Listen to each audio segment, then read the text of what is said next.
everyone? Today we're going to go over all of the new content in NHL 24, as well as discuss what to do with your Hut Champs collectibles, as there was a major shift in how they work, seemingly right before the first week of Hut Champs rewards. So I'll show you what I chose, what I'm planning on doing in the future, and what I think is the best strategy to use your collectibles on.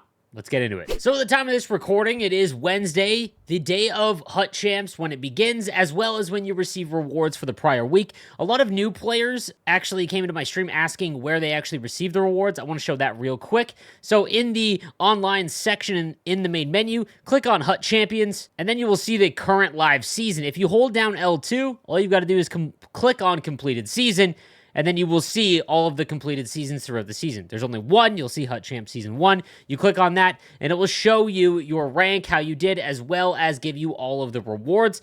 I finished week 1 14-5-1 after being 11-1, which is brutal, but hey, I always choke, so it is what it is. That being said, I did get 10 Hut Champs collectibles, so let's discuss what to do with those collectibles. So if you head over to the Hut Champion sets, you will see various number of options that you can use your collectibles on. Now, for most players, you're not going to receive any packs. It is simply just Hut Champs collectibles.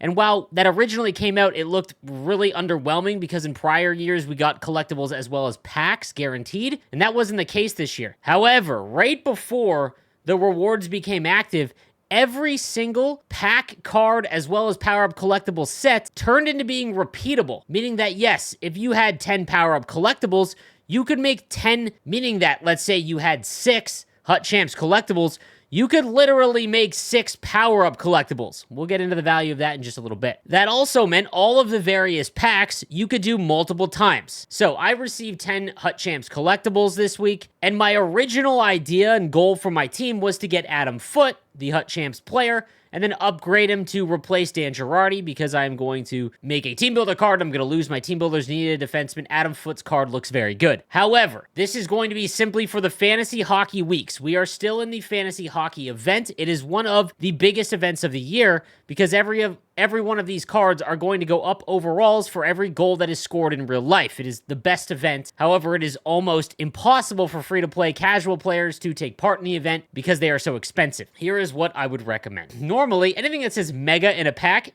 has always been a scam. It's always just going to give you fodder, stuff that you're not going to be able to use. However, with all of the changes in how cards are used in NHL 24, whether it be for power-up collectible sets, team builders, how they work, as well as being able to choose whatever icon you want to make, all with fodder, it makes it a lot more interesting. On top of that, the fantasy cards that you pull, because they are not all 80 overall and above, and they are not listed as these high-priced, god-tiered cards, they're actually not even being pulled in 80 and above card sets. So, let's take the Ultimate Pack, for example. This is one of the best packs in the game. It is 20 cards that are all above 80 overall. A great pack to go after. In the Fantasy Hockey event, the only card that you're going to pull that's 80 and above, Alexis Lafreniere and Rasmus Sandin. So all of the other cards are below 80 overall, which is why the Ultimate Packs, in my opinion, aren't the strong play as of right now. If you go down even further, once you get below 74 overall, the 73 cards, those are actually considered silvers. So at least with the Mega Players Pack, you've got the biggest chunk of potential pulls. And let me be clear here, you're probably not going to pull one, but all it takes is one to give you hundreds of thousands of coins. Now, looking ahead to the future, because again, this isn't going to be my play every single time. If you want to see what I pulled in my Mega Players Pack, it will be in my No Money Spent video upcoming. I pulled 5 Mega Players Packs, and just the amount of cards that you get can all be used. They're all gold cards, and even if they're non-NHLers, you can use them for icons, as well as power-up collectibles, and then all of the gold NHLers can go to team builder sets. Plus, they're all tradable, so all it takes is one pull, and you're laughing. Going forward, again, things have changed quite a bit.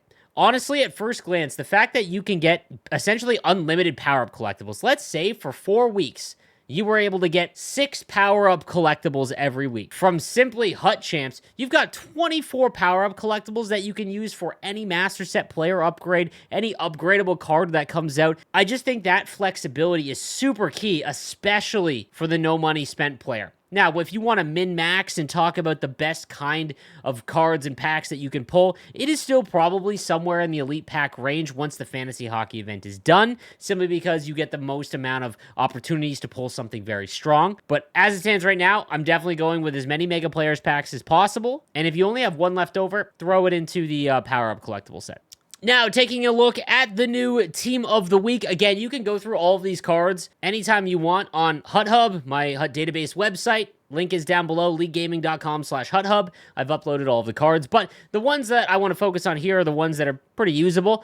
The 86 overall Alex DeBrincat, he's got sniper, forward, and shooting boost. Again, those synergies are pretty tough to activate, but he's got silver unstoppable force, 91 speed and acceleration, 90 agility, a good shot, as well as good hand stats.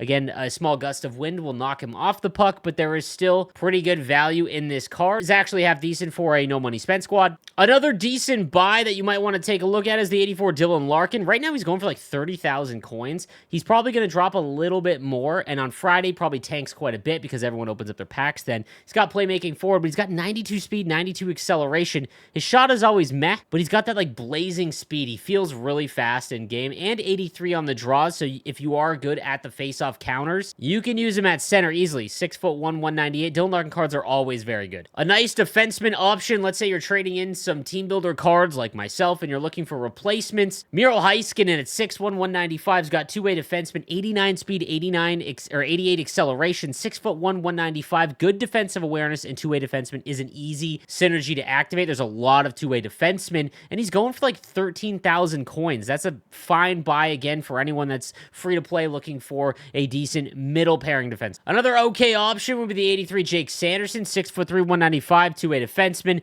88 speed, 88 acceleration.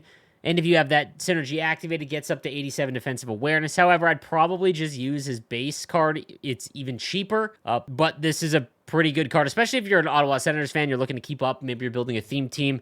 This is going to be a pretty good card for you. Taking a look at some of the live moment cards, going for about 75,000 coins. The 86 Mikko Rantanen, he's 6'4", 215 with sniper forward and playmaking boost. Gold unstoppable force makes this card super interesting. 86 speed and acceleration with 87 agility, but he's not going to lose the puck at all at 215 pounds with gold unstoppable force.